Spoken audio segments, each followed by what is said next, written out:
Good morning. This is Cody Henriksen. Today we're going to be taking a look at how we can talk about recursion using Sierpiński's triangle, so we can use that as an example as to what we're going to be doing with that. So we're going to take a look at the actual logic of that, draw it, and go from there.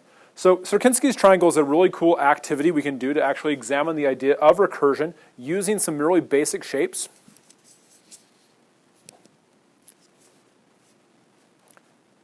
Good morning. I'm Cody Henriksen, and today we're going to be taking a look at recursion using Sierpiński's triangle as the way of evaluating how we can actually make that happen. So to take a look at that, let's go ahead and start over here on the board and take a look what we're going to make that do. So with Sierpiński's triangle, we have the idea that we take a triangle, we draw an equilateral triangle, we find the midpoints, connect the midpoints, and then repeat that process on all exterior triangles. And that structure happens and continues on from there. But let's take a bit more of a detailed look at that and go for a bigger example so we can see how we can do that with this and talk about the recursion that goes into it.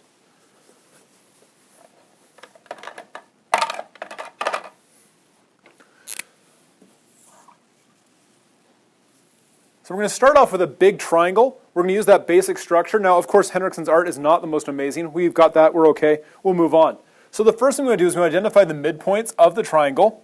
And we determine that those midpoints are actually identifiable. So we use what's called a base case, or identify when we're supposed to stop. And the base case we're going to use when we're talking about Sierpiński's triangle is, can I easily draw a midpoint on the triangle? That's going to be our base case for this. And with this big triangle, we're good to go.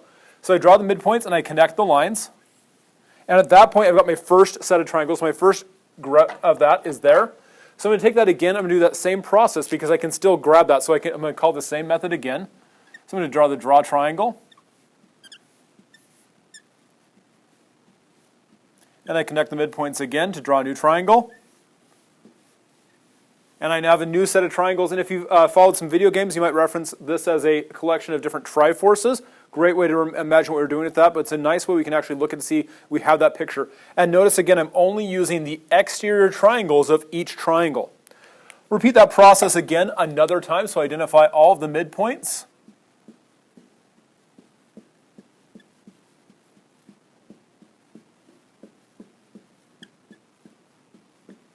And then I connect all the midpoints again.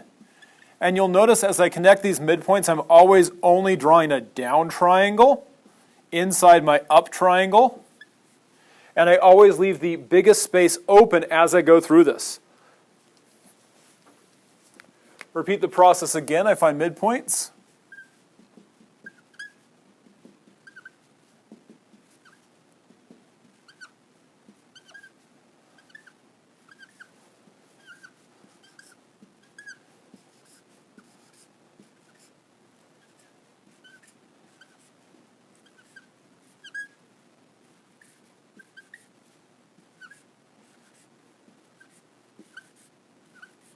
And so now I've gone that level through and I've got these now much smaller collection of triangles, these triangles, and each process is the same thing inside itself over and over again.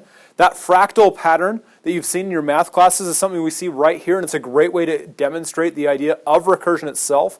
And so it's the process that does the same action, but not in a loop. Rather, it uses a method and a condition to see when it's supposed to stop. So I'm going to call myself again. Now, as you can see right here, my art is not so good. My triangles were not really that great, and so I've reached the point where my midpoints are going to have to stop. So I'm going to switch to a smaller marker just for this last demo of it, so we can see how to do that. So I have my new little last mark, so demo, midpoints, midpoints, midpoints. And again, I'm only doing the midpoints on the exterior triangles, and as you can see, because my bad art skills, we ran out of space on a few of these triangles. That's okay. You can do this and make a much prettier example on your own at home, but we're okay.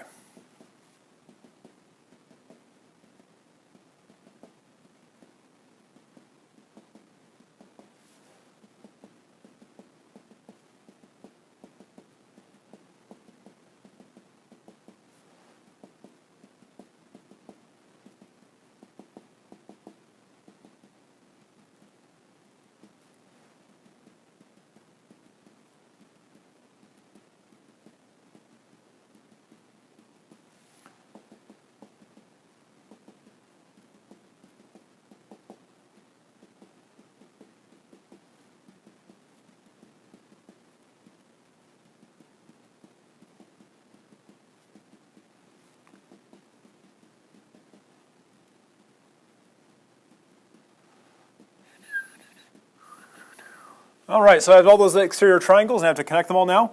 And as you can see, this picture gets a little bit tiny as you go through, but as you can see, I'm only doing the exterior triangles of each of the triangles that I've worked with. And that Sierpiński's triangle, that process is maintained throughout the entire triangle. And there we go. You can see where my art is so amazing. We really have the best thing. This is a great thing you can do using some online tools to do some really cool shapes if you want to use like some tools like Photoshop or vector drawing tools as well, but you can do some really cool stuff with this. So you can do this on your own if you want to use a drawing tool, even the GIMP.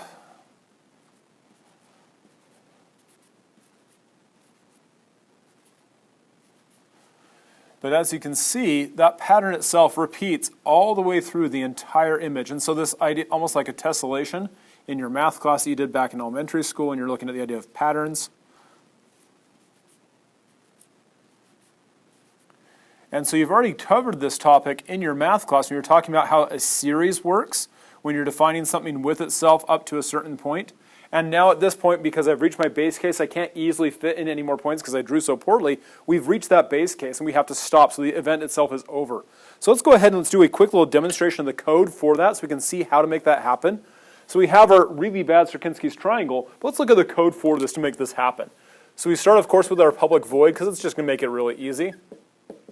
And we'll call it draw triangle.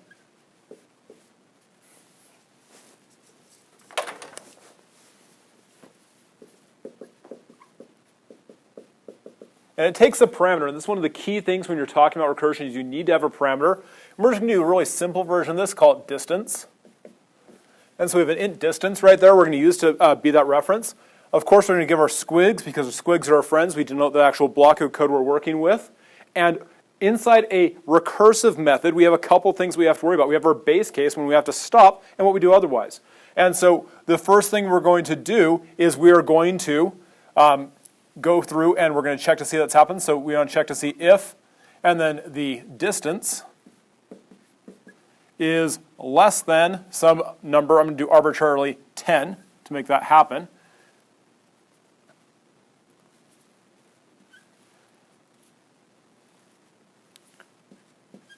And this would be our base case condition. So it's like, what do we do? We do the source, and we're going to stop. This is just going to be the end of the thing. We have our else case, which we don't have to have, but I'm using this to do for a demo right here. And so our else case, we're going to use that same thing. We're going to call draw triangle.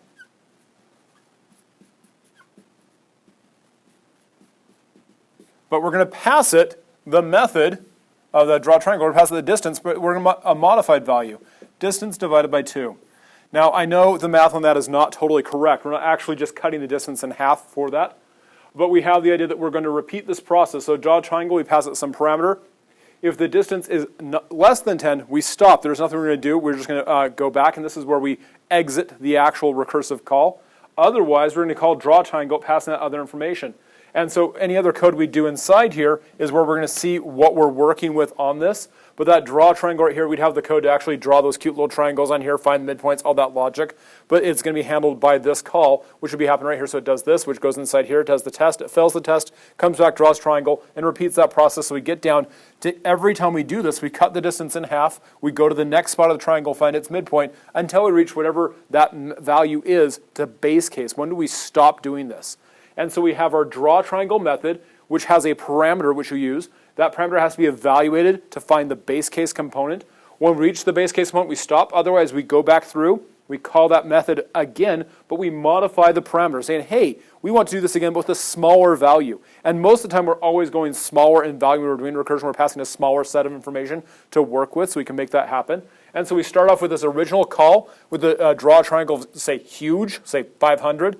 We then pass that into that draw right here. We have our nail that right there. It calls it with 250. Does the work. We pass that in the new parameter right here, 125. Repeat that process, cutting it down in half each time until it reaches the point of less than 10, less than 5, or whatever we're using as that base case, that arbitrary value we're using to stop the point. And so we can create some really cool art, a nice fractal algorithm we can use to actually see what something looks like in nice evaluation. As you can see by using colors, you can see the impact that that has, do some really cool stuff. And if you take this and do some more work with it, you can do some really cool patterns with this. A lot of other mathematical progressions work in that same approach, where again, we're defining something with itself, and we have that policy we're going to go through and keep passing that down to this point where we stop. Once we stop, we evaluate and pass any information back up through the calls. Since this is a void method, nothing's coming back up to us. We just finish the execution steps that happen on that stack.